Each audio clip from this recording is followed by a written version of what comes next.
যারা দেশভাগের ফলে ক্ষতিগ্রস্ত হয়েছেন তাদেরকে আমরা নাগরিকত্ব দিতে চাই। হঠাৎ করে সেখানে আফগানিস্তান এসে উদয় হলো। আফগানিস্তান অখণ্ড ভারতবর্ষের অংশ ছিল কোনো কালে, তাহলে এটা কেন আনা হলো? আফগানিস্তান আনা হলো, কিন্তু তার আগে তিব্বতটা ভুলে যাওয়া হলো। কেন ভুলে যাওয়া হলো? এর পিছনে রয়েছে ওই বিদ্বেষ, এর পিছনে রয়েছে সেই অভিসন্ধি। কারণ তিব্বত দেখাতে গেলে বা শ্রীলঙ্কার বাস্তু সমস্যা যদি দেখাতে যাই, তাহলে ওই বিশেষ বিদ্বেষটাকে মানুষের মধ্যে চালিয়ে দেওয়া যায় না। একটা সাম্প্রদায়িক যে ন্যারেটিভ সেটা তৈরি করা যায় না। একটা মুসলিম বিদ্বেষ সেটাকে জাগিয়ে তোলা হলো। সে কারণেই তিব্বতী শরণার্থীরা বাদ, সে কারণেই তামিল শরণার্থীরা বাদ থেকে যান।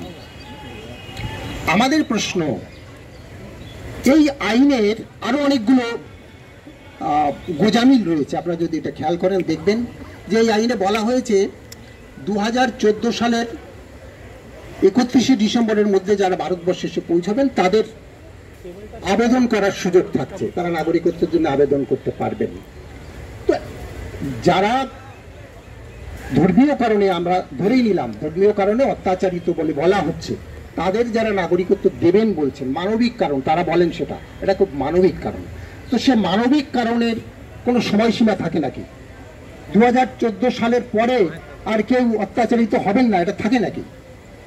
ফলে এটাও একটা উদ্দেশ্য প্রণোদিত এবং এটাও একটা অভিসন্ধিমূলক ব্যাপার।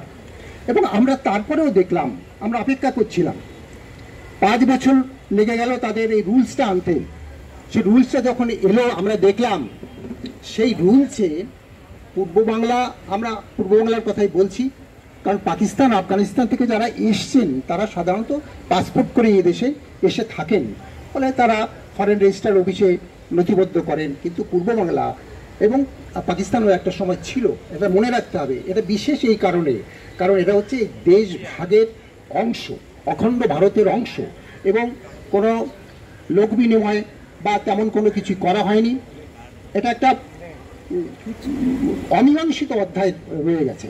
ফলে সেখান থেকে মানুষ এসেছে, ফলে তাদের প্রতি যে সহানুভূতি, যে দরদ দেখানো উচিত ছিল এবং যে বৈজ্ঞানিক পরিকল্পনা গ্রহণ করা উচিত ছিল, সেটা না করে তারা আবার আর একটা ছলনার আশ্রয় নিলেন। এবং আমরা দেখলাম যে রুলস তারা জারি করলেন, সেই রুলসের মাধ্যমে কেউই অ্যাপ্লাই করতে পারবেন না।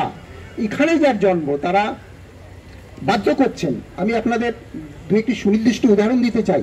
এটা কি করতে চাইছেন? এরা প্রশান্তবাবু বললেন একজন এমপির কথা, এরকম আরও কয়েকজন এমএলএর কথা বলেছেন, এখানকার বিরোধী দলের নেতা। তারা এখানে 47 সালের পরে এখানে চলে এসেছেন, তার ঠাকুরদাদা, আমি জানি সেটা। ফলে তারা ভারতবর্ষের নাগরিকত্ব আইন অনুসারে তারা এখানেই এমনিতেই নাগরিক। তাদের